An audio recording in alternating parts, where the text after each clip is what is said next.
Bom, boa tarde a todas e a todos. Meu nome é Nicolas, eu sou diretor do ILEA e é meu prazer apresentar nossa palestrante desse terceiro momento do nosso ciclo de debates e apresentações sobre a China.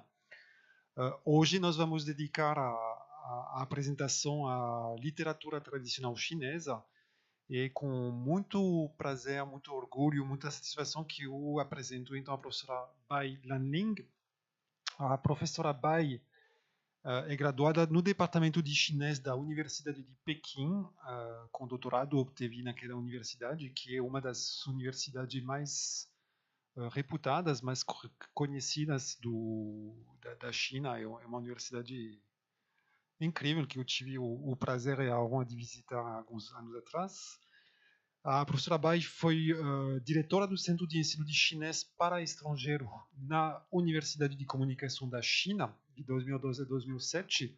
A CUC é a universidade em Beijing, que é também parceira do nosso Instituto Confúcio, do Instituto Confúcio da URGS. Eu aproveito para saudar a presença do diretor brasileiro do Instituto Confúcio, o professor Padura, aqui presente. Depois dessa experiência de 2007 a 2013, a professora Bai foi coordenadora da Escola de Literatura e diretora do Departamento de Cultura Chinesa, novamente com ênfase ao ensino de chinês para não falantes da língua, isso ainda na CUC. Depois passou a ser vice-diretora da Faculdade de Letras e Direito da CUC. De 2017 a 2018, a professora Bai foi pesquisadora visitante no Departamento de Sinologia da Universidade Livre de Berlim, a FUB, a Freie Universität Berlim. E, atualmente, a professora Bai é a diretora chinesa do Instituto Confúcio da URGS. Então, com essa trajetória realmente de destaque, dedicada há anos à literatura tradicional chinesa e ao ensino dessa literatura para pessoas que não sejam chinesas, realmente a professora Bai é certamente a melhor autoridade que a gente podia sonhar em ter hoje para nos brindar com sua palestra sobre literatura chinesa. Eu queria também saudar a presença e agradecer a presença da Mariana dos Reis, aluna da URGS e aluna do Instituto Confúcio, que muito gentilmente vai nos ajudar com a tradução simultânea. Acho que mais do que ajudar, vai nos possibilitar acompanhar essa fala. A professora Bai vai fazer a fala dela em mandarim, o que pessoalmente acho muito apropriado também para tratar de literatura chinesa. Acho que poder usar o idioma nativo é melhor. E graças a Mariana, nós vamos ter uma tradução simultânea em português para que todos nós possamos acompanhar. Professor Bai, thank you again for your presence, and we are all ears to listen to you. Oh, thank you. Olá, tudo bem? Boa tarde. 首先非常thank you so much for Professor Nicolas and Professor Padula and all of you. I'm so happy to be here. 首先非常感谢拉丁美洲高级研究所给我这样的一个机会，让我在这儿跟大家谈一谈中国文学。但是中国文学是一个非常非常大的一个题目，所以呢，我想从中选择一个更适合的一个小一点的题目。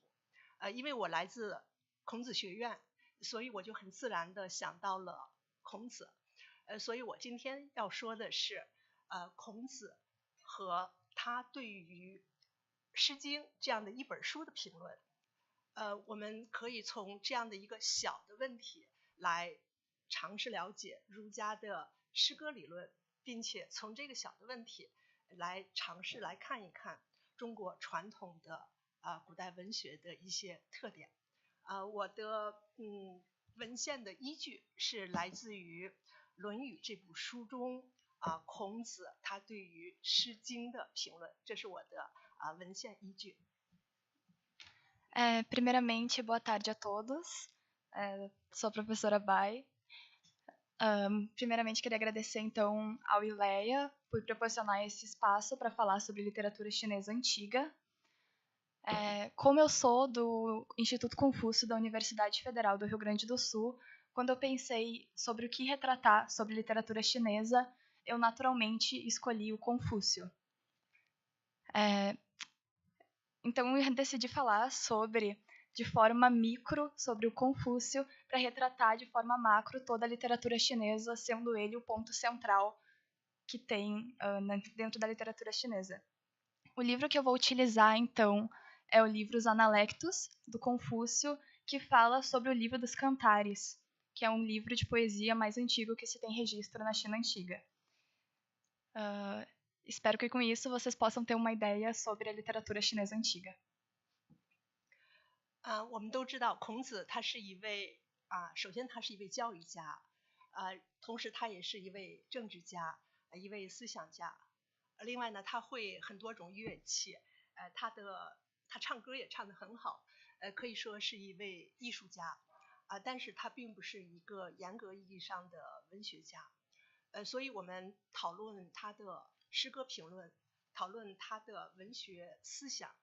我们都首先需要明确一点，就他是站在一个教育家、思想家的立场上，而不是站在文学家的立场上。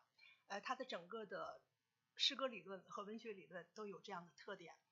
这在某种程度上也是中国文学思想的传统的文学思想的一个特点。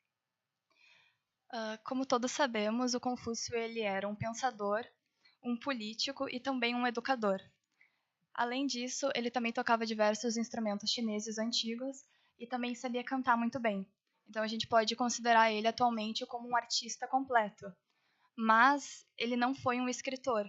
Esse livro que a gente tem dele, na verdade, foi escrito pelos seus alunos, seus discípulos, após a sua morte, com todos os ensinamentos e o que ele falava. E esse vai ser o livro, então, que nós vamos tratar hoje.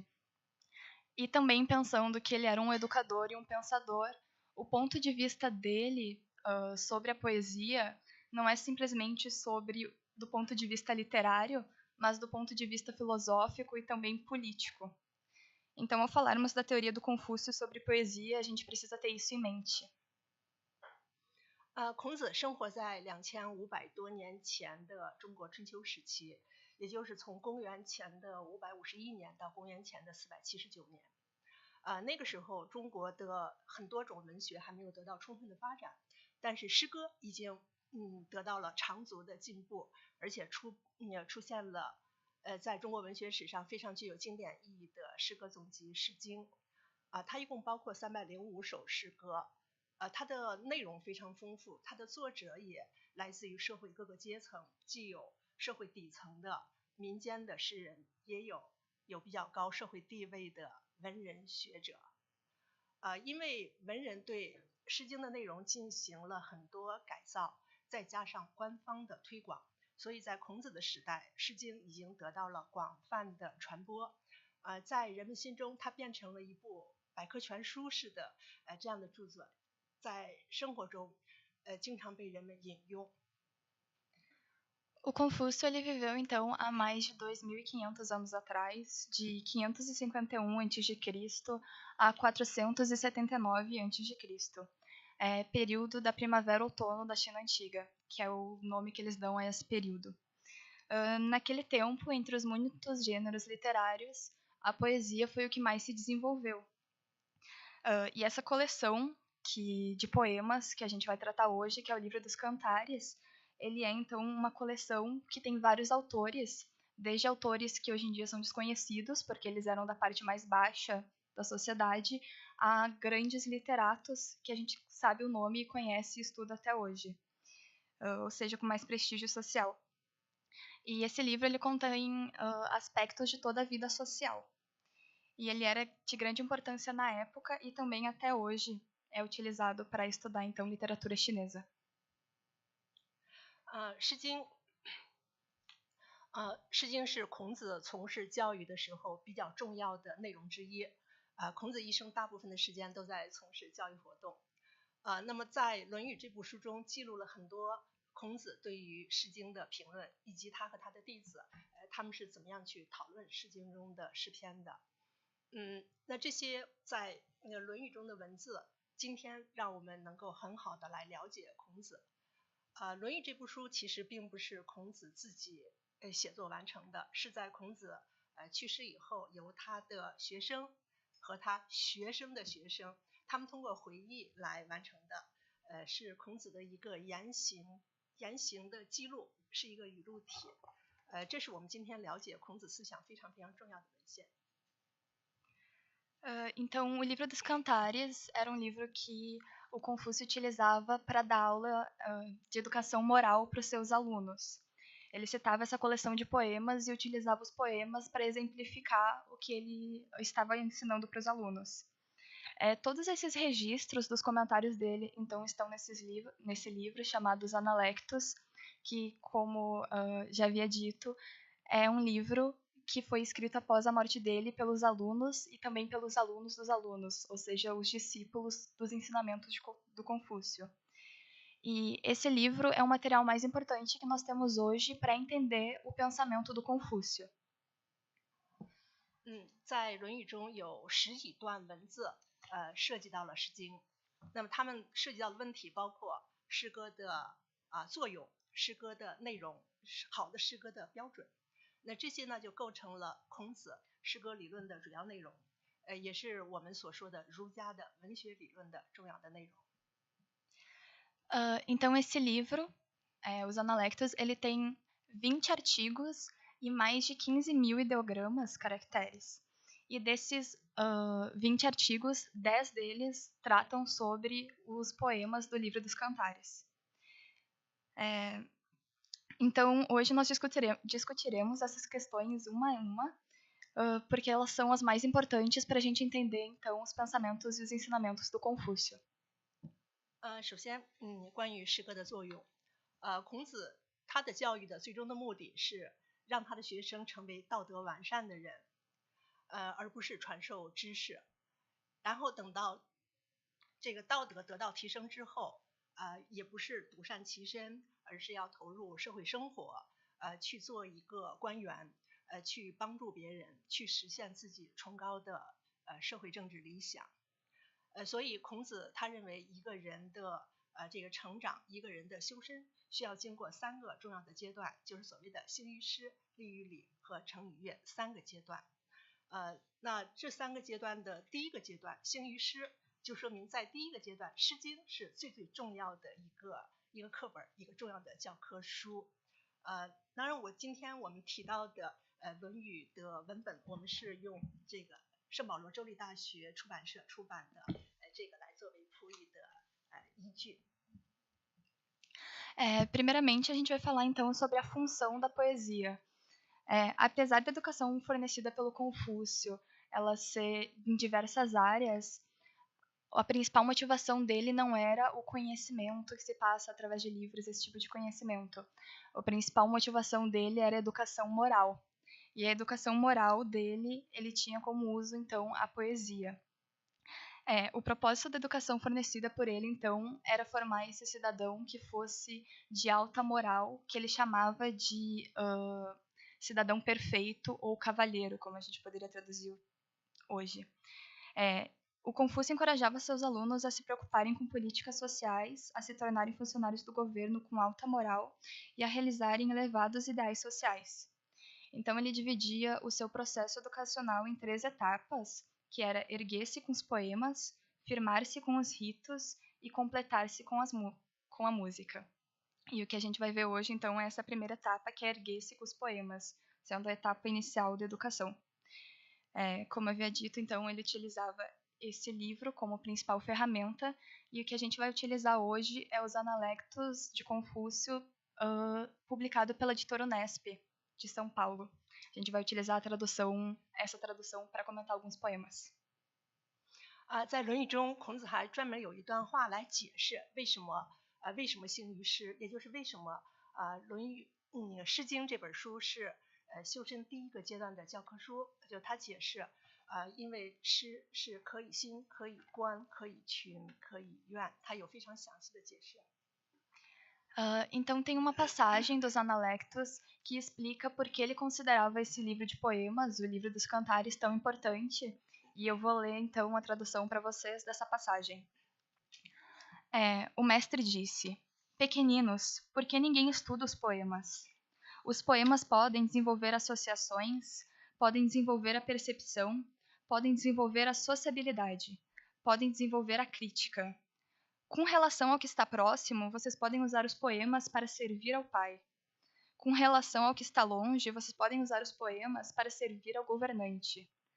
Vocês podem usar os poemas para decorar os nomes dos pássaros, dos animais, das ervas e das árvores.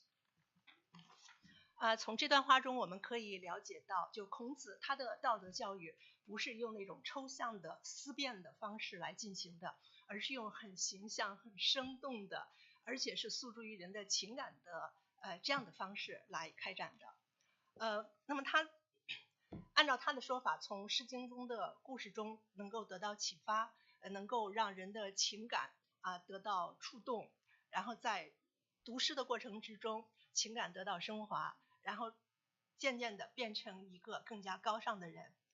这还只是第一个阶段，然后还要去把这种高尚的思想，把这种优秀的能力给他回馈到社会生活中，去参加社会实践，去改变社会，去实现他的社会理想。这样呢，诗歌就成了一座桥梁，一边联系的是现实生活，一边联系的是读者。读者通过读诗，他能够了解广阔的社会生活，他能够在这个过程之中提升自己的道德，然后接着他又把这个提升的道德、提升的能力再用到社会生活中，去在社会实践中去改造社会，去实现他的崇高的社会理想。Nessa passagem, então, que eu li para vocês, a gente pode entender melhor sobre como a educação moral do Confúcio ela se dava de forma clara e não abstrata e através apenas de discussões. O que ele fazia, então, com isso, com os poemas, é traçar uma ponte entre a vida dos estudantes e a poesia. E dessa forma, eles poderiam utilizar também a poesia para resolver seus problemas pessoais e desenvolver as suas relações sociais de forma mais moral. Então, com a ajuda dos poemas também, eles poderiam expressar melhor as suas visões na vida. E os leitores eram inspirados e tocados pela poesia, aprendiam sobre a vida real através dela e fortaleciam, então, a sua personalidade moral. E, finalmente, baseada na moralidade perfeita, os poemas eles transformavam as vidas. 孔子看来，就是人的道德不光是在这个学习过程中得到提升，而且他还可以学到很多非常重要的语言材料。那这种得体的表达方式可以帮助人在社会生活中，特别是在政治生活中，能够得体的表达自己，能够表达自己的思想，能够解决各种各样实际的问题。如果一个人在《诗经》的学习方面不够充分，那他就没有资格去进入社会，去进行人际交往，更没有办法去解决各种各样实际的问题。用他的话说，就是不学诗，无以言。Então, a ideia de utilizar os poemas e essa educação moral era para saber resolver os seus problemas na vida, mas mais do que isso, o Confúcio acreditava que para você ser uma figura de governo, uma figura importante, você precisava saber os poemas, para não somente saber resolver os seus problemas, mas para saber resolver os problemas do seu estado como um todo, e também saber se expressar. Então, tem essa passagem também que ele disse ao seu próprio filho, e eu vou ler também a tradução para vocês agora. Xiangan perguntou a Konbuyu: o senhor não terá recebido ensinamentos diferentes dos que recebemos? Boyu respondeu: não. Uma vez o mestre estava sozinho de pé no pátio. Li apressou o passo e passou por ali. O mestre disse: já estudou os poemas? Li respondeu: ainda não. O mestre então disse: se não estudar os poemas, não terá meios de se expressar. Li retirou-se e foi estudar os poemas. 孔子这句话呢，听起来应该是夸大了诗歌的作用，但是这是孔子真实的想法，也是符合当时的社会生活的。孔子还有另外一段话来解释为什么他认为不学诗无以言。Para nós atualmente, essa frase do Confúcio pode soar como um exagero. A gente não consegue entender por que os poemas seria tão importante para você saber resolver os seus problemas e se expressar. Mas para isso, então, a gente vai ler mais 2 frases do Confúcio que ele explica um pouco mais sobre isso.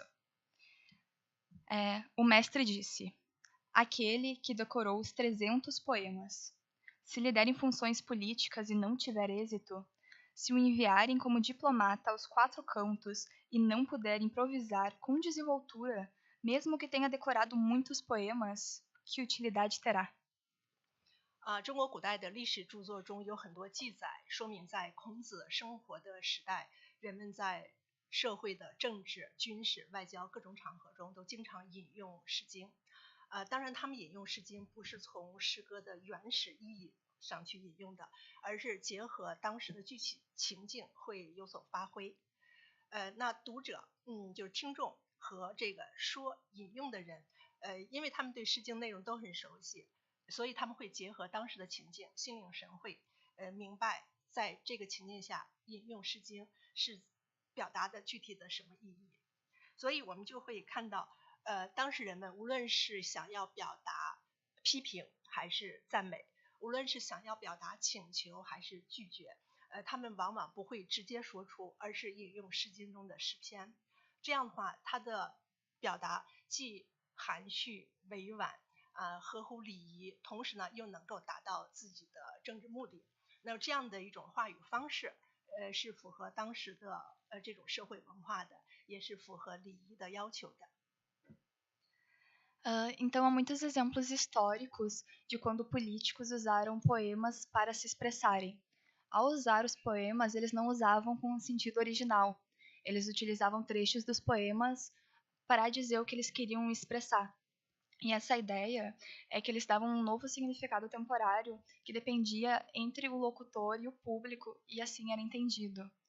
E também isso tem muito a ver com a relação que os chineses têm a se expressar, principalmente nessa época, que ao recusar alguma coisa, ou aceitar, ou a fazer um elogio, ou a criticar, eles precisavam ser muito contidos e de forma muito sutil, para principalmente não gerar conflitos. Então, os políticos utilizavam os poemas para se expressarem dessa forma, darem as suas opiniões, mas ainda de forma sutil e contida. 那我们举例子，比如说在《左传》这本书中就记载了很多这样的例子。比如说在公元前614年，这是在孔子之前。当时郑国面临一场政治危机。但是因为郑国的一个大臣子嘉，他熟悉《诗经》的内容，他就通过在政治场合下引用几首诗表达他的诉求，最终成功的化解了这一场政治危机，使他的国家避免陷入一场战争。那还有另外一个例子是正好相反的一个例子，在公元前551年，这一年正好是孔子出生那一年。这一年呢，因为齐国的一个大臣高后，因为他对《诗经》的内容不太熟悉，所以在一次这种外交会议上，他就没有遵守游戏规则，没有能够很得体的引用《诗经》，结果就触怒了其他的人，就几乎是招致了一场战争。Então tem esse livro de história que retrata 2 histórias opostas. A primeira que aconteceu em 614 a.C., que retrata esse político que habilmente ele resolveu uma crise diplomática utilizando diversos poemas do livro dos Cantares, assim evitando uma guerra. E essa outra história oposta aconteceu em 551 a.C., ou seja, de forma contemporânea ao Confúcio. E nessa outra crise que houve, esse político quebrando as regras de um jogo em uma conferência diplomática, e ele que desconhecia completamente a poesia acabou causando uma guerra. 所以呢，孔子希望他的儿子，希望他的学生能够熟悉《诗经》。重点其实并不是要成为一个渊博的学者，也不是成为一个优秀的诗人，而是说在这些诗歌中能够获得道德的启示，能够提升他们的道德，然后去参加各种社会活动，在各种社会政治生活中能够得体的表达自我，能够解决实际问题，无论是说话还是做事都能够符合礼仪的要求，能够成为一个真正的君子。这呢就是孔子对于诗歌作用的一个基本的看法，就是他是比较注重实用的。Então, o Confúcio, ele esperava que tanto seu filho quanto seus alunos fossem familiares com os poemas do Livro dos Cantares, e mais do que familiares, eles soubessem o que a gente chama hoje de cor, de coração, ou seja, eles conseguissem recitar de cabeça todos esses poemas. E o propósito é que eles não fossem grandes estudiosos ou poetas que soubessem usar a língua de forma bonita, mas para que eles soubessem se expressar e lidar com os seus problemas e dificuldades na vida, e que também eles se tornassem figuras do governo que soubessem resolver os problemas do povo. E, principalmente, então, refletissem essa moralidade exemplar, sendo os nobres cavalheiros. E essa era a visão do Confúcio sobre a principal função da poesia. 那孔子为什么对诗经的作用或者说诗歌的作用有这样的看法？那他的前提就是他对于诗经内容的理解，这就涉及到我们要谈的第二个问题，就是关于诗歌的内容。那孔子呢在这方面有非常非常著名的2段评论，一段呢是对诗经这部书的评论，一段呢是对于诗经中的第一首诗《关雎》的评论。这两段评论可以帮助我们非常清晰准确的理解孔子他对于诗歌内容的看法。 Então, por que o Confúcio acreditava que o livro dos Cantares podia fazer as pessoas se tornarem mais morais e políticos qualificados? Isso tem muito a ver com o entendimento dele sobre o poder da poesia, e tem 2 passagens que explicam essa visão dele, e novamente eu vou ler para vocês a tradução. O mestre disse: os 300 poemas, se quisermos resumi-los em uma frase, seriam: em seu pensar não há mácula. E a outra passagem: o mestre disse: o poema Guanju, quando é alegre, não há arrebatamento. Quando melancólico, não há pesar. 这2段评论呢，虽然一个是对全书的评价，一个是对其中一首作品的评价，但他们的实质本质是一样的，都表达出了孔子他对于诗歌内容他的一个理想化的这样的一种规定，一种看法。那这中间所提到的那首《关雎》是诗经中的第一首，它其实讲的是一个爱情故事，一个男人喜欢上了一个女孩，但是呢，这是一场单相思，他并没有得到这个女孩很积极的回应。那我们可以看一看这首诗的具体的内容。那这方面我们使用的是葡萄牙的汉学家他的中文名字叫葛振东，我们来看一下他是怎么翻译的《诗经》的这首诗。 Essas 2 declarações, então, a primeira é uma generalização sobre as características de todos os poemas do Livro dos Cantares, e o segundo é especificamente sobre esse poema chamado Guanju, que é um poema sobre uma história de amor, sobre um cara que está apaixonado por uma mulher muito bonita, só que esse amor ele não é correspondido. Então eu vou ler novamente o poema para vocês, é o poema do Livro dos Cantares, dessa vez não é os Analectos do Confúcio, e a tradução que a gente trouxe é uma tradução em português de Portugal. Se chama Buscando com Interesse. Com interesse olha o pato, em volta do ilhéu do rio. A donzela retirada será noiva do príncipe. Os tufos dos agriões rebentam aqui e além. A donzela retirada, ele a busca ao acordar. E buscando-a sem a haver, velando e a dormir suspira, virado a um lado e outro.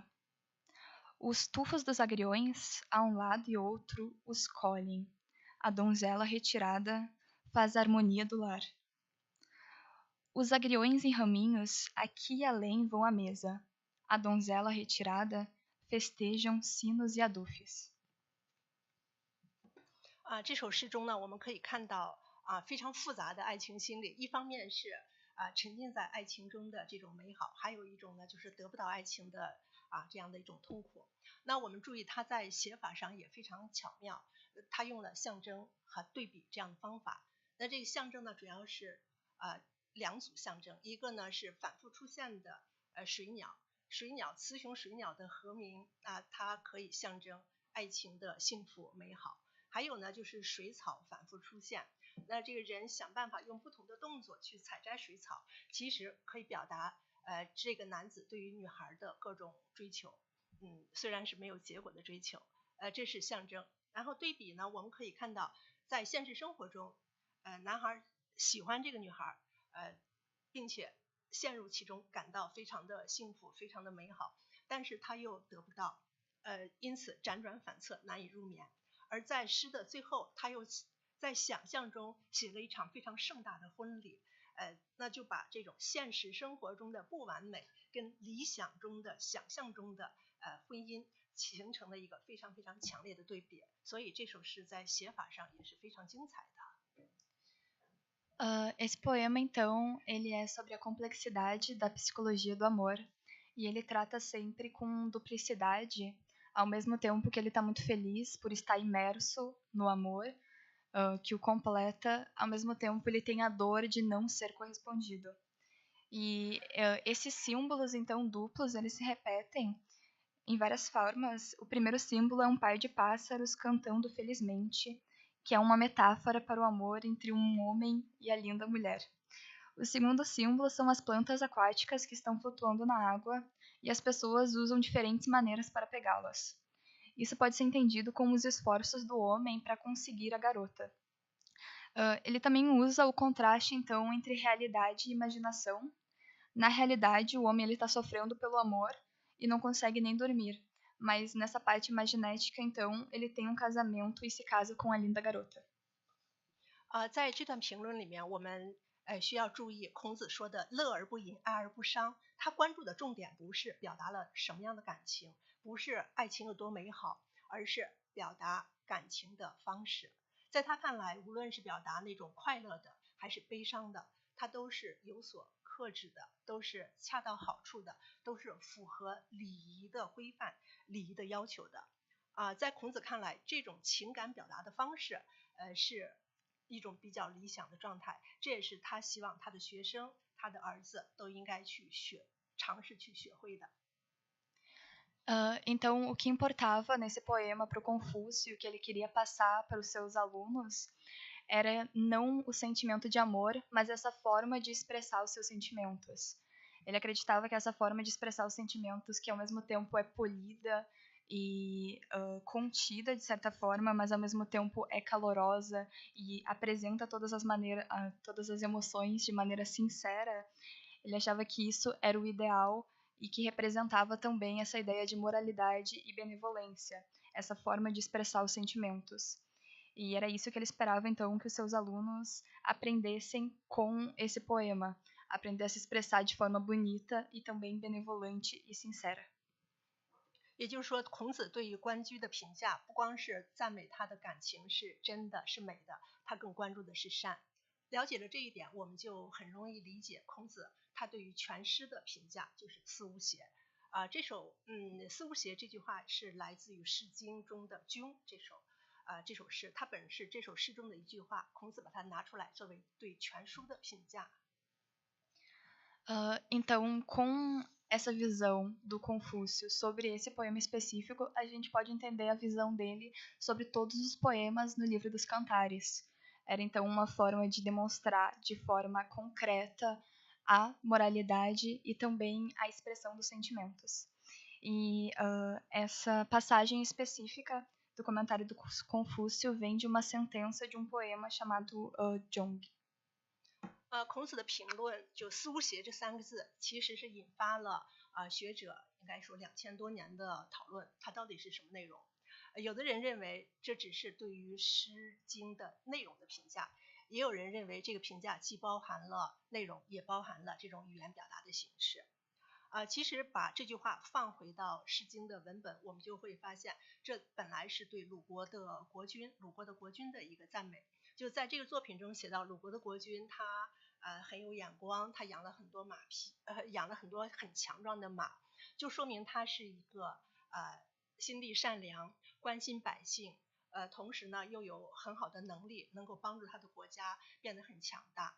所以在这儿我们看到孔子是借助于这首诗，借助于这句话来表达他的一种政治理想和一种人格理想。借这个来表达出他对于诗歌应该有什么样的内容，表达了他关于诗歌内容的一个标准。Essa frase do Confúcio, então, no poema, ela foi escrita para um monarca da época, dessa dinastia, e era elogiando ele porque ele era um homem conhecido por ser muito gentil com todos e também por criar cavalos muito fortes, o que fez com que todo o seu estado fosse muito forte naquela época. E o poema, quando foi escrito, então, era para elogiar esse monarca. Mas quando o Confúcio utilizou para descrever a poesia, ele deu outro sentido. Então, é por isso que até hoje, desde a China Antiga até hoje, tem muita discussão sobre o fato de, quando ele falou isso, se ele queria dizer que todos os poemas desse livro, então, estavam corretos e significavam o ideal de moralidade, ou se ele estava apenas expressando essa ideia de expressar os sentimentos de forma bonita e contida sendo o ideal. 所以我们通过孔子的评价，我们就会发现有这样的特点，就是诗歌的内容可以反映社会生活，反映人的内心世界，可以反映各个方面。但是更重要的是，人们在抒发这种情感时候的那种方式，就是无论是表达怎样的情感，它应该是有所克制的，应该是有理性精神对它加以一定的限定的。而这样的一种情感表达方式，它是符合礼的要求的。这又回到了刚才我们所说的，就是孔子他要求作品内容的真和美，同时他更要求内容的善。只有这样，作品才能够发挥它改造人心、提升人的道德这样更加重要的作用。Então, reforçando, Confúcio ele acreditava que o livro dos Cantares era esse instrumento valioso para a educação moral, por retratar não como escrever poesia ou essa forma de poesia ideal, mas como conter e ajustar as emoções para se expressar e assim criar relações sociais mais justas e mais harmoniosas. 前面我们是从比较宏观的角度来介绍，就孔子他是怎么样来看待诗歌的作用和诗歌的内容。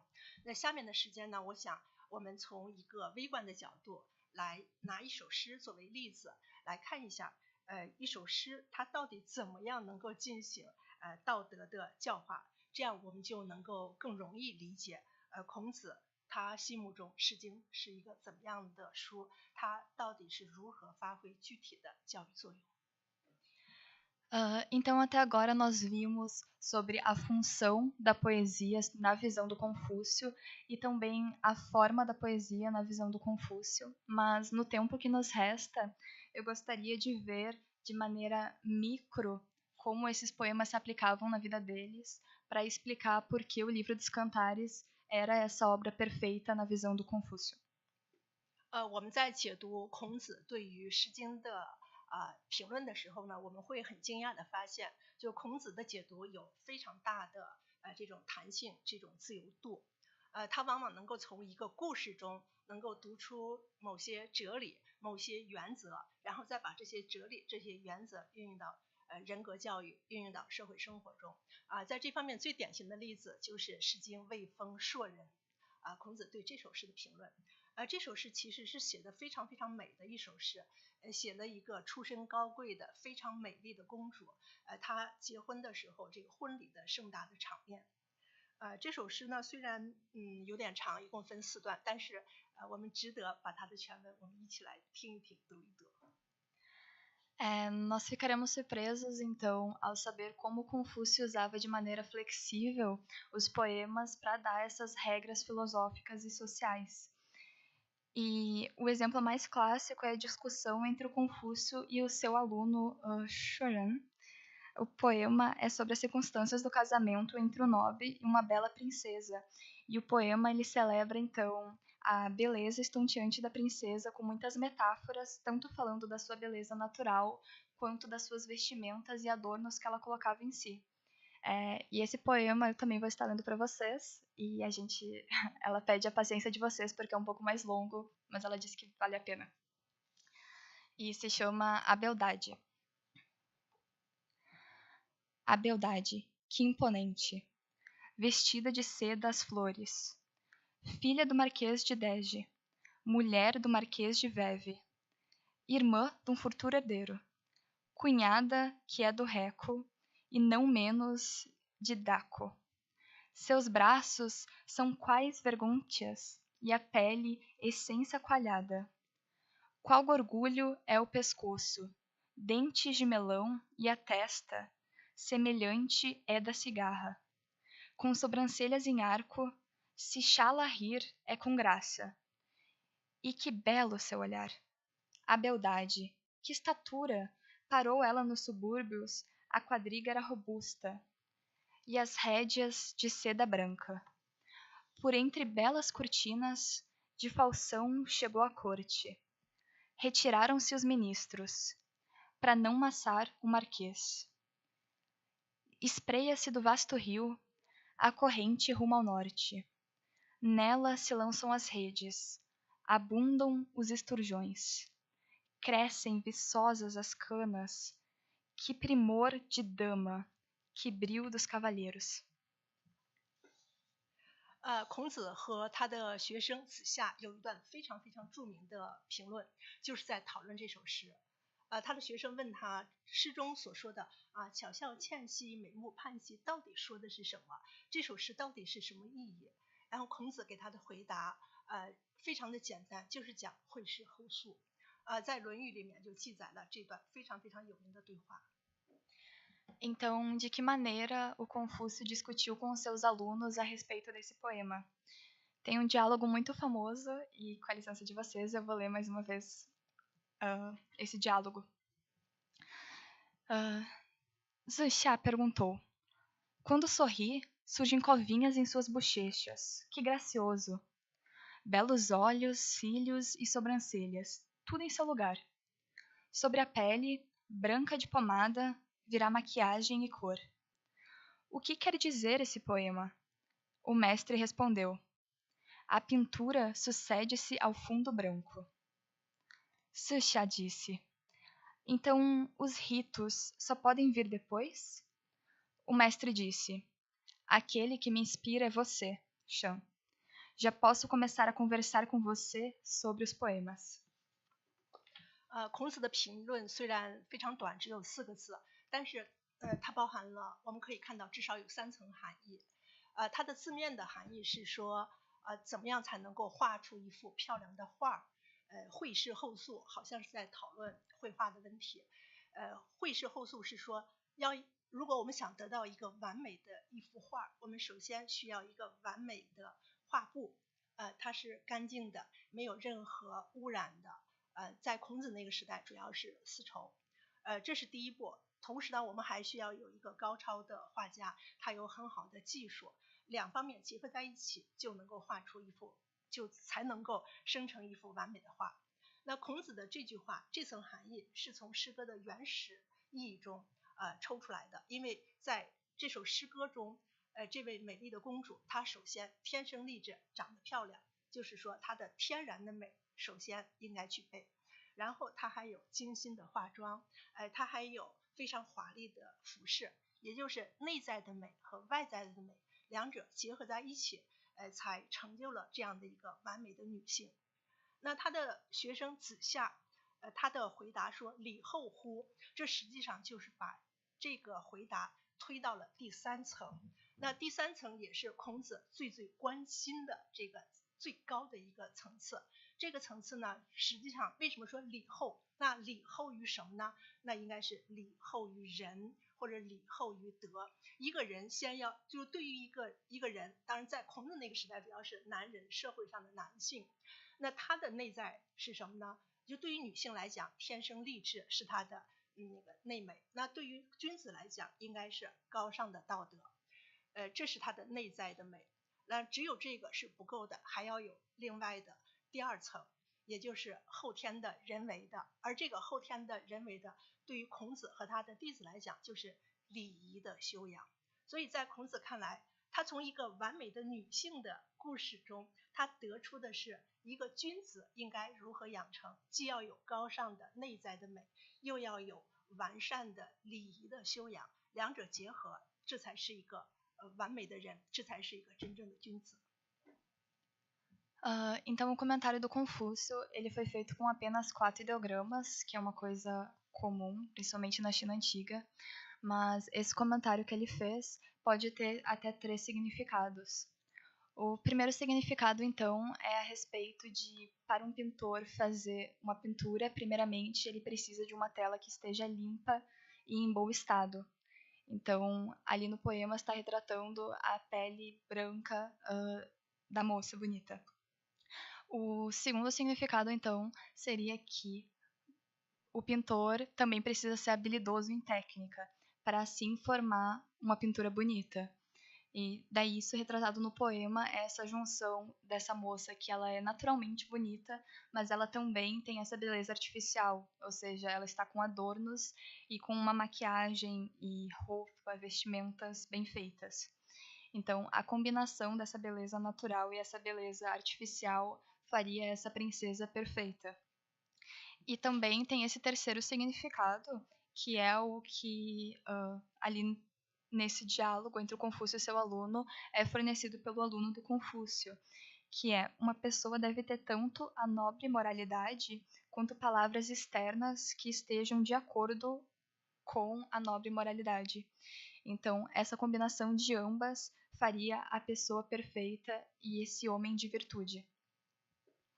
所以我们会发现孔子的诗歌教育具有这样的特点，他总是从那些很具体、很生动的故事中去发现一种道德训诫，去发现一种哲理，然后把它提炼出来，运用到社会生活之中，运用到人的道德养成过程之中。那么这个过程又是它不是枯燥的，不是抽象的说理，它是跟诗歌它的艺术的特点相关联。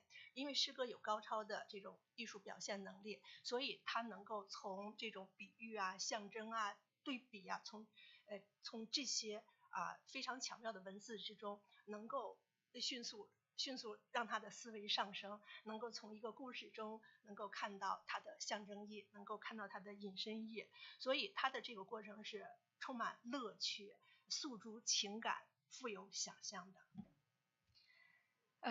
Então, a característica principal desse ensino de moralidade através da poesia do Confúcio era fazer de forma não abstrata, fazendo essa ponte entre a vida do aluno e esses exemplos, e sempre buscando não simplesmente a interpretação do texto literário, mas essa interpretação simbólica do texto, como a gente viu no exemplo do poema.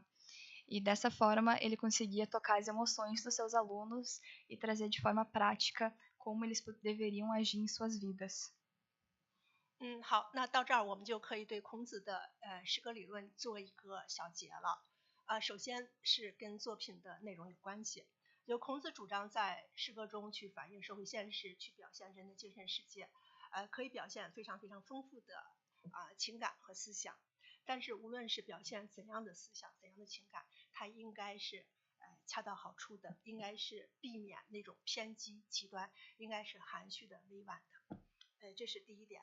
然后另外呢，诗歌的语言要生动，诗歌的语言要巧妙，能够给读者无限的联想、想象，能够让读者在诗歌中能够发现更多的这种阅读层次，能够进入到更多的内容、更多的意义。所以一首好的诗歌，它可以是一组画面，可以是一个故事，它同时也应该是一个象征，应该是一个语言。然后另外呢，诗歌的阅读过程，它是一种情感体验过程，同时呢，也应该是一个理性参与的过程。读者不应该满足于获得一种情感体验，或者是获得一些知识，更重要的是获得一些道德方面的启示。最终要和做人要跟社会实践联系起来。所以呢，诗歌的阅读它是从审美起步，它最终落脚点是落到了人格的提升和社会的实践，也就是从真和美入手，最终它要升华，要成为善。Então dá para resumir o pensamento teórico-poético do Confúcio em 4 etapas, sendo a primeira que o Confúcio defendeu que a poesia deveria descrever pensamentos e emoções reais, refletindo a vida social.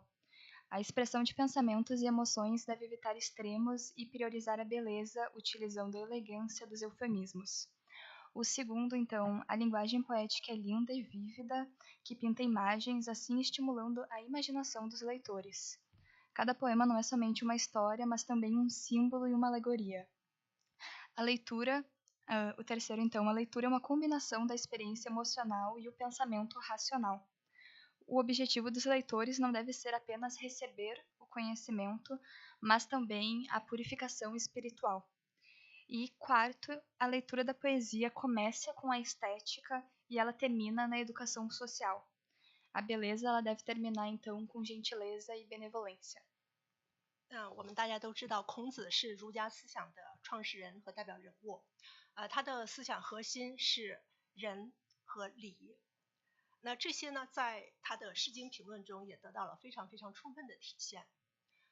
因为儒家思想从汉代一直到清代，也就是从公元前1世纪到公元20世纪初期，一直是被定为官方的正统思想的。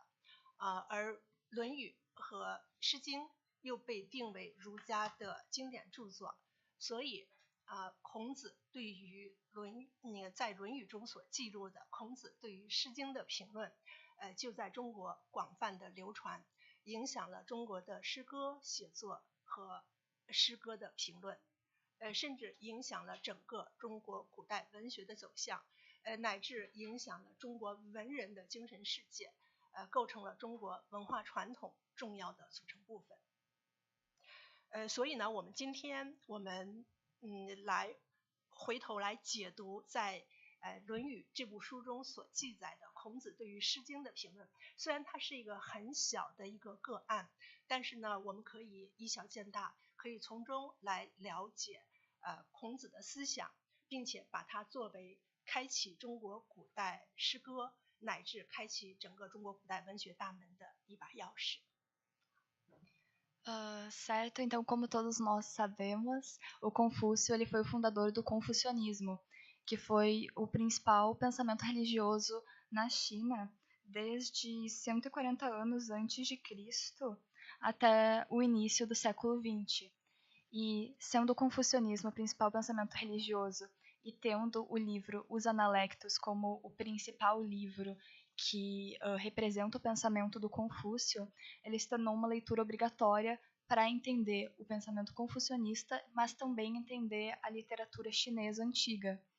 É por isso que até hoje ele é muito lido para entender não somente também a história da literatura chinesa, mas entender a história da China como um todo. Também hoje a gente viu apenas um pequeno percentual do que é o livro e os comentários do Confúcio, mas ela espera que com isso vocês tenham mais interesse sobre a literatura chinesa antiga. E é isso. Oh, that's all for my topic today. Thank you. Obrigada.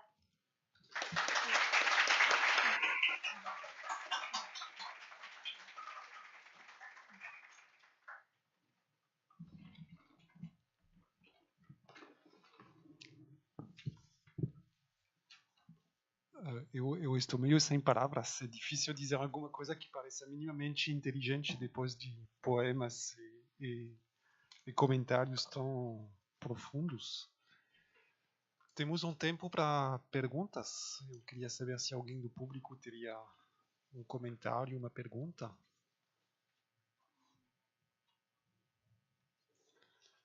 Eu tenho várias. Posso fazer as perguntas em português e tu traduz em mandarim ou pergunto em inglês? Os dois pode, da forma que tu preferir. Se fizer em português eu traduzo, ou se fizer em inglês ela entende também. Eu tenho... Vou fazer pelo menos duas perguntas, três perguntas, bem diferentes. Se a professora Bai pode responder o que quiser. Uma é voltando à questão de uma poesia contida, que me parece diferente de uma abordagem poética que eu vejo muito presente na poesia ocidental do romantismo, que exalta as emoções, a natureza, o amor, Então, a pergunta é se existe também, apesar dessa vocação modesta, de uma certa forma, da expressão poética no confucionismo, se existe também, em alguns aspectos, alguma coisa que seria comparável com esse romantismo, com essa exaltação.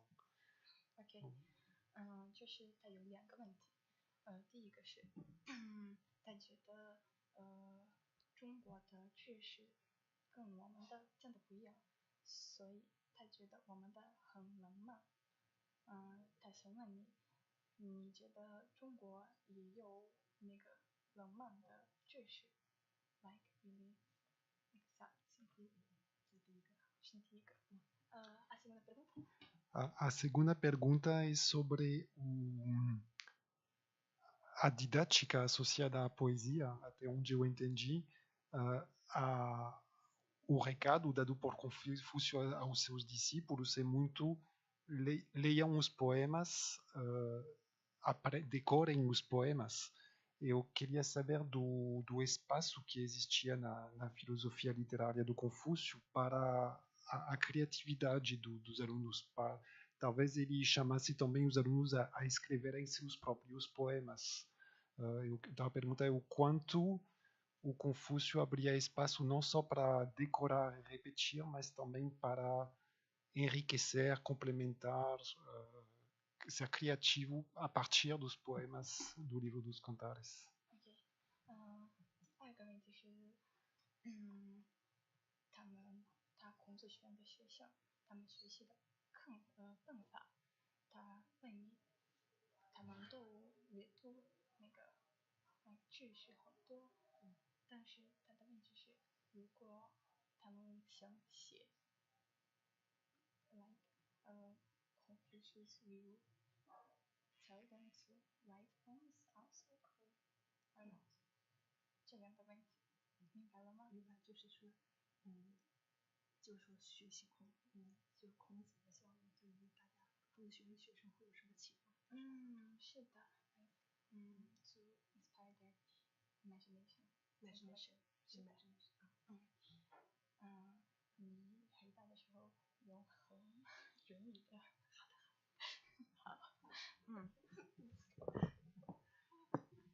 好，Thank you very much for your question。那我先回答第一个问题啊。第一个问题就关于在中国文学中有没有那种very romantic writing。Of course we have。我们当然有但是中国人理解的 romantic 有2种 ，two different kinds of romantic。一种呢，这个故事还是一种 realistic， 还是一种它会在现实生活中它会发生，它是那对这样的 romantic story，we love them， 我们都很喜欢。那么 according to Confucius， 这种感情呢，它是 natural， 它是 real， 它是 beautiful， 它同时它还应该是 kind， 它还应该是善良，应该是善的。如果它只是 real， 那这样的natural， 那它是 not enough。所以孔子总是把这种善它放在那种 high level， 这是一点。然后我们还有第2种 romantic， 它就不是那个 realistic， 它是一种surreal， 它是一种 surreal not happen in our daily life。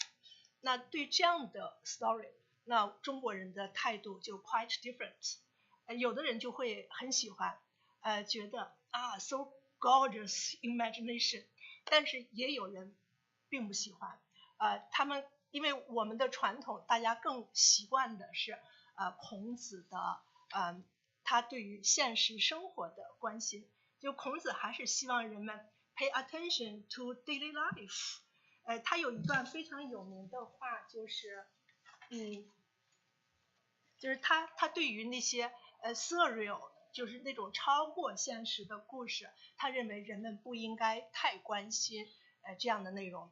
所以在中国，我们的结论就是我们有这样的 romantic stories， 但是它不是中国文学的这种 mainstream， 它不是我们的主流。它有发展，但是它一直是在一个不是那么重要的位置在发展，这是第一个问题。好。Então, a primeira pergunta era se havia essa poesia romântica, como a gente tem essa ideia de romantismo. E a resposta dela é que, com certeza, havia as duas, mas a que era realmente valorizada e que era defendida pelo Confúcio é essa que a gente viu aqui, porque era realista. Ela acha que esses sentimentos são os verdadeiros e, portanto, todo chinês ele gosta desse tipo de poema, que é o poema contido que trata de sentimentos verdadeiros.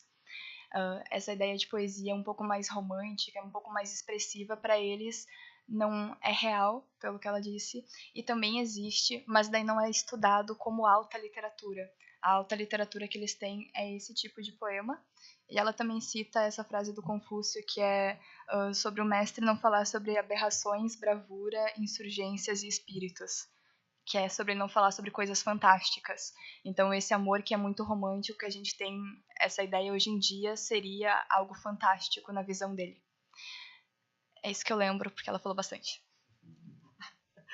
那个我还想再补充一个例子来说明这一点，就是在中国古代，我们其实有很多 romantic legend， 但是孔子把他们重新改写了他们，让他们变成了我们更容易理解的，就把那种surreal story 变成了一种 realistic story。孔子做了很多这样的工作。Certo, então ela também ressalta que na China Antiga tinha muitas dessas lendas extremamente românticas, mas o Confúcio fazia essa diferenciação disso sendo lendas e, portanto, algo fantasioso e surreal. E o que ele valorizava novamente era esse outro tipo de poesia e de expressão de sentimentos. Mas tem bastante dessas lendas românticas. 这方面就特别有意思的一个故事，一个例子是在中国古代有一个 official， 他是 official of music， 那么他是用音乐来给人们教育，那这是一个 government official， 但是在中国古代的这个 myth 或者是 legend， 那么他的样子很奇怪，他是一种非常非常奇怪的样子。他的身上有很多动物的特点，就比如说他的这个头好像牛，然后他的身体是很多动物的特点 put together， 那就好像很多神话都有这样的人物。他的一个特点就是他只有一条腿，一只脚，所以古书中的记载是他的名字叫夔。那古书对他记载是夔一足，这个意思是说夔长得很奇怪，他只有一条腿，他只有一个脚。但是足这个字在汉语里面它有 different meanings， 它可以作为 foot， 它也可以做形容词 enough。所以有人就问孔子说夔一足，就说明夔是一个很奇怪的一个形象。但是孔子说 no， 不是夔 has only one 那个 foot， 而是说夔有非常好的能力，所以像他这样的人有一个就够了，不需要第二个了。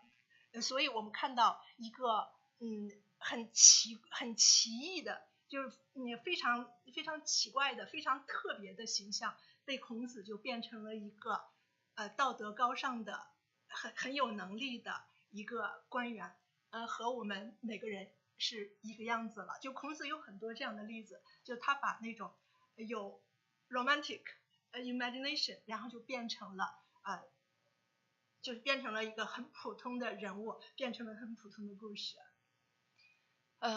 Então tinha essa história, esse mito que ele era contado através de música, que era sobre essa pessoa, só que a característica dela é que ela tinha vários formatos de animais pelo corpo dela, vários animais juntos, e ela tinha apenas uma perna, e era um mito muito conhecido. E ao falarem desse mito com Confúcio, a ideia é que ele traz isso para a realidade. Então ele fala que ela tem apenas uma perna, 就是她有一个嘴，对，它就因为它的样子像个动物，它实际上它是一个神话传说中的动物的形象。好，但是孔子说他有一个嘴是什么意思？就孔子说不是说他有一个腿，而是说这个足本来是 foot， 但是孔子说它不是 foot， 是 enough， 因为足够了，也是足的意思，所以他用 enough 来 instead of foot。好，明白了。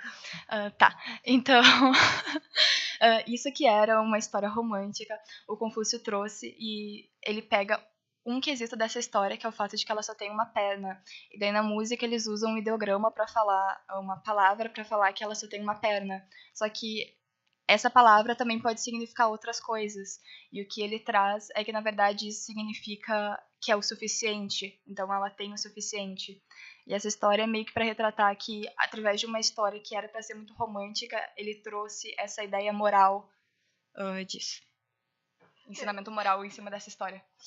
对，还有一个差不多的例子是，在古代的历史书中有记载，古代一个传说中的人物，他是一个A long ago 是这样的一个 emperor， 然后他长得很奇怪，他有four faces， 他有4张脸，但别人就所以呢，有人就问孔子，就是为什么会有一个人他会有4张脸？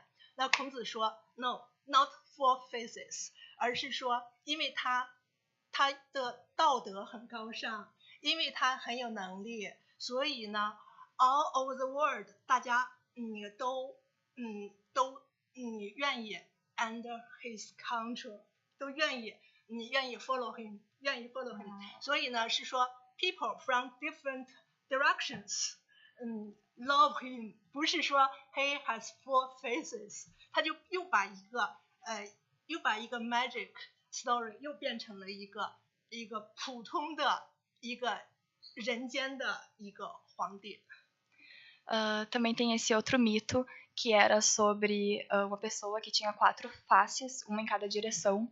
E quando perguntaram para o Confúcio por que ela tinha 4 faces, ele disse que ela não tinha 4 rostos. Na verdade, era uma pessoa tão sábia e tão cheia de potencial que as outras pessoas começaram a seguir ela. Pessoas de diferentes direções começaram a seguir ela. Então seria o rosto das outras pessoas que estão coladas a nela por ela ser tão sábia. E isso também é para trazer a ideia de que o Confúcio trazia essas histórias fantásticas, mas ele dava um ensinamento prático e moral em cima delas.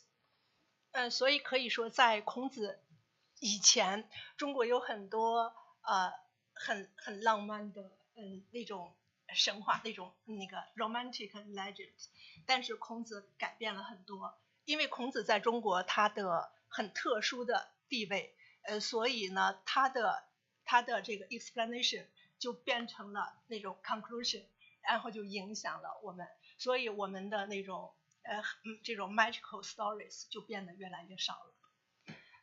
Isso então é para falar sobre como havia sim histórias muito românticas na China, mas o Confúcio tratava elas de forma prática e de conhecimento. E como o Confúcio influencia muito o pensamento chinês, desde a China antiga até hoje, isso também reflete em por que os chineses têm essa expressão contida hoje em dia e não tão romântica, e também não tem tantas histórias românticas assim.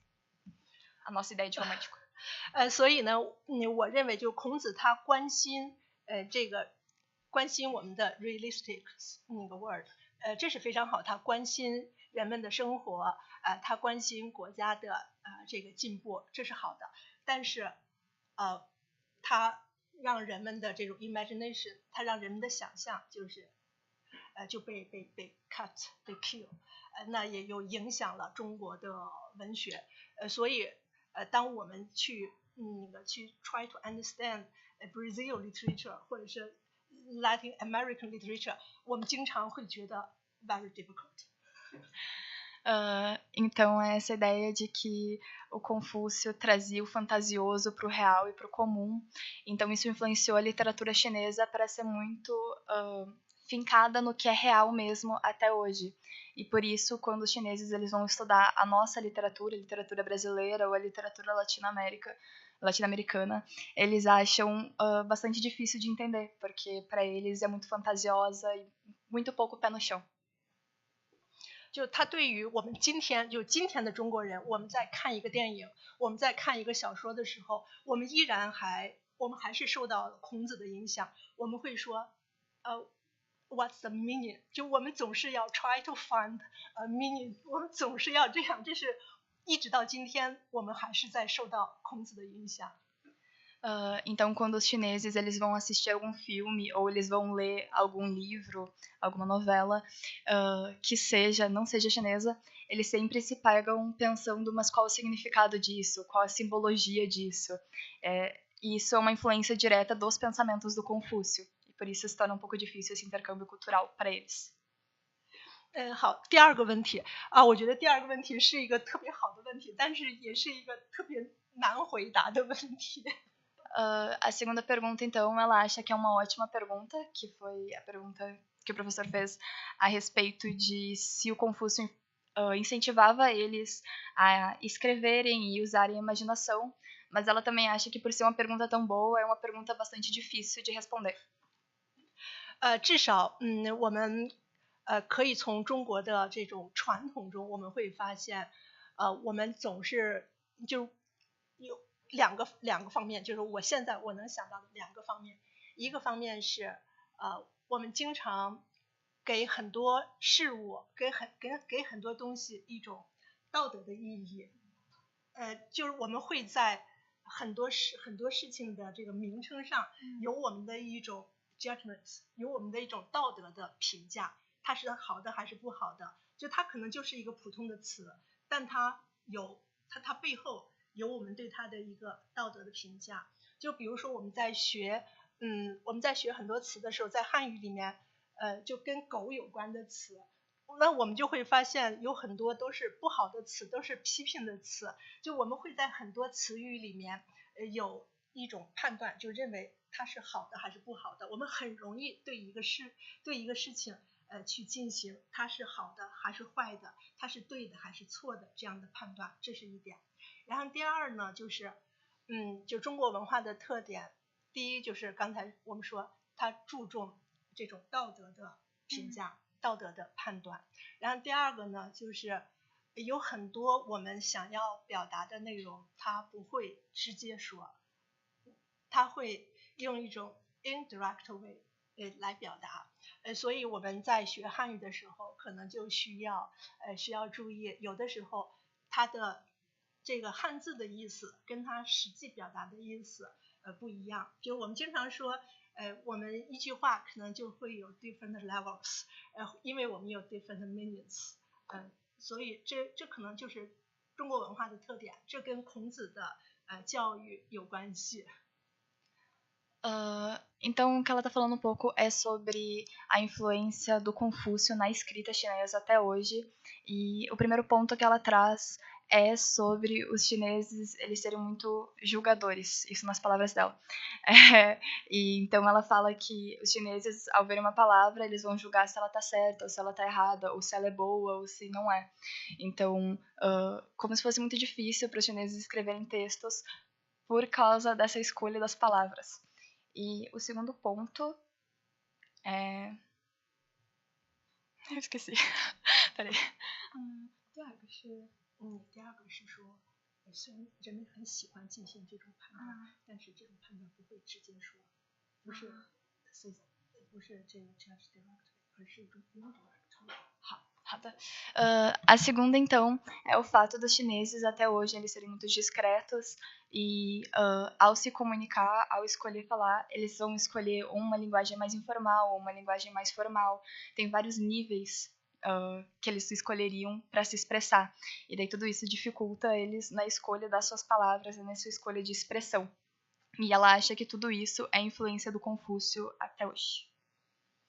就我们几乎是有这样的传统，就是在文学作品中，如果直接说我喜欢我不喜欢，人们就会认为这样的作品不是好的作品，人们更喜欢用一种 indirect way 去表达各种各样的 emotion， 各种各样的 feeling。 Então, para se expressar na língua chinesa, eles não vão expressar diretamente se eles gostam de alguma coisa ou se eles não gostam de alguma coisa. Eles vão usar outras formas de expressar esse sentimento que não seja tão direto. Então, ao expressar um julgamento também, eles vão expressar de outra forma, e isso também é herança do Confúcio e dessa ideia de se expressar de forma discreta. 所以很多汉字的词语里面也包含了这样的特点。 Então, muitos ideogramas eles têm essa característica de serem muito dúbios, de certa forma. Eles podem ter muitos significados. No caso, os ideogramas que compõem as palavras chinesas. 就是如果我们在孔子学院我们学习汉语，学到一个比较高的程度，我们就会说经常有贬义词，有褒义词。就这个词，它只是在讲不好的人的时候，我们才可以用。其实可能他看不出什么，但是它背后它有一个判断，所以这就是有的词只是用在就它可能看上去是一个非常的 normal 非常的 ordinary， 但实际上它是有一个特别喜欢或者特别不喜欢的判断，在它的一种它的一种这种and meaning 是这样的一个浅层次的意思。 Então, no nosso Instituto Confúcio, quando chega em níveis mais elevados, ela está falando sobre como chega esse ponto onde você vai apresentar palavras que na superfície parece que estão expressando coisas boas apenas, mas na verdade por trás está expressando um julgamento, seja eu gosto muito disso ou eu não gosto muito disso. Mas para quem não conhece muito bem a língua, não consegue captar esse significado primeiramente, apenas quando você vai estudando profundamente a língua. 所以这个应该也是学习汉语，我觉得也应该是比较有意思的一个方面，可能是有点难，但是它会特别的有意思。 Então ela acha que essa característica de ter significado por trás do que está sendo dito ou do que está escrito é a parte da língua chinesa mais significativa, que mais tem significado. Eu nunca sei como expressar isso. Thank you. Eu não quero abusar do tempo, mas essa última colocação me leva diretamente à terceira pergunta que eu tinha, que é sobre a tradução da obra do Confúcio, no caso em português, mas acho que a mesma problemática existe com outras línguas. Temos uma distância cultural imensa como brasileiros com Confúcio, distância no tempo, distância na língua, e a língua certamente também evoluiu entre o mandarim, que talvez não fosse mandarim, não sei, a variação do chinês falada e escrita pelo Confúcio é o que se fala hoje. Tem a questão da escrita também, essa própria questão dos ideogramas. Eu imagino que o trabalho de tradução seja, que sempre é complexo, deve ser extremamente complexo. E a pergunta é, temos realmente como leitores brasileiros como ler os analectos e entender plenamente a arte, a filosofia, a literatura por trás? Ou precisamos aprender primeiro o mandarim e ler na versão original? Ou existem talvez edições comentadas para não somente traduzir, mas dar todo o contexto que pode ser associado a uma palavra ou a um termo às vezes? Eu tinha uma pergunta quase técnica de qual versão da obra podemos talvez ler como brasileiros que não seja inteligível minimamente. 他觉得这个孔子学院的书，他的古语的翻译，他觉得翻译对中文外出主语很难，所以他觉得如果他读这个，他可以like complete understand 孔子学院的看法，还是他需要学习汉语，然后读书，读孔子学院的书，用中文读孔子学院的书，因为我觉得法系的文化和中国的文化真的不一样。你觉得呢？你明白了吗？我明白了，是说如果想要读懂它，是必须要学汉语。不是，你觉得还可以对看得懂？对，好 ，Thank you。那这涉及到一个特别有意思的问题，就是我们就现在就是 we are open to the world。然后那我们就比如说中国人，我们要学习欧洲的，也学习美洲的，学习巴西的文化，我们希望了解更多。那巴西人或者说欧洲人、美洲人也想了解中国。如果建立在这种语言基础上，先学语言当然最好。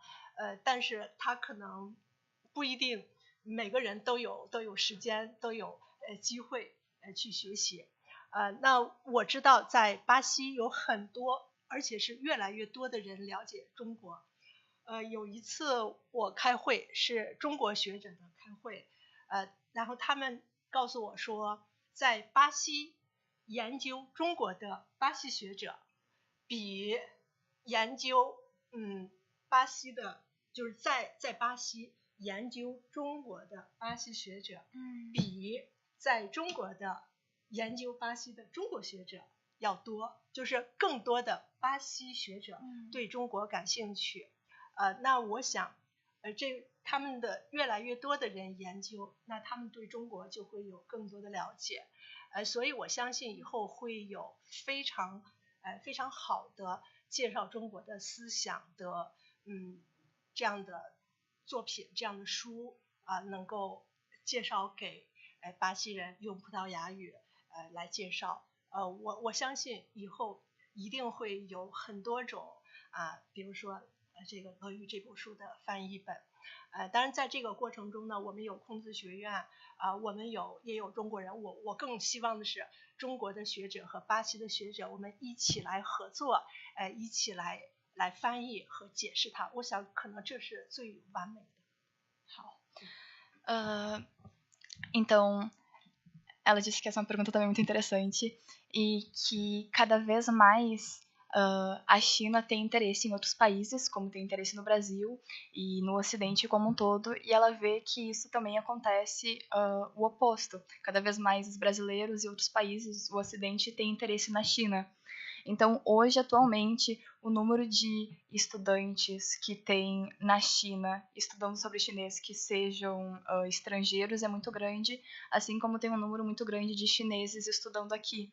E, através do Instituto Confúcio ou de outras formas, ela acredita que cada vez mais, por esse interesse ser crescente e os estudantes também estarem crescendo, cada vez mais a gente vai ter outras traduções da obra do Confúcio ou de outros autores chineses, fazendo esse intercâmbio cultural mesmo. Mas ela acha que ler dessa forma o livro é uma ótima forma de vocês terem essa primeira apresentação sobre a China, conhecerem pela primeira vez um pouco sobre a cultura chinesa. Então ela acha que ler em português tá ótimo, vão entender alguma coisa, mas obviamente se ler na língua chinesa vai pegar muito mais significado. E eu acredito que essa tradução seja a melhor por ser do Instituto Confúcio de São Paulo, que a gente tem atualmente. Mas eu não sei se tem comentários. 对，就我们孔子学院的学生，我们在认真学习汉语。那我们作为中国人，我们也要学习葡萄牙语。这样的话，我们一起努力。我觉得这是我们共同的目标。这可能也是孔子学院的一个意义和我们的一个mission。Então ela acha que os brasileiros eles estão estudando de forma muito séria e de forma muito esforçada a língua chinesa. Então os chineses, ela espera que também façam isso com a língua portuguesa. E daí cada vez mais a gente vai ter esse ideal que é o intercâmbio cultural entre ambas. E ela acha que esse é o ideal mesmo. É a missão. Muito obrigado, Shenchen. Teria mais alguma pergunta? Então eu anotei quase uma citação, não chega a ser uma citação, mas em algum momento, em algum poema, se falava que podíamos nos retirar para decorar os 300 poemas e acabar mais sábios. Então eu convido a audiência a se retirar e vamos estudar esses poemas. Acho que agradecemos muito por essa sabedoria toda. Boa tarde e bom fim de semana.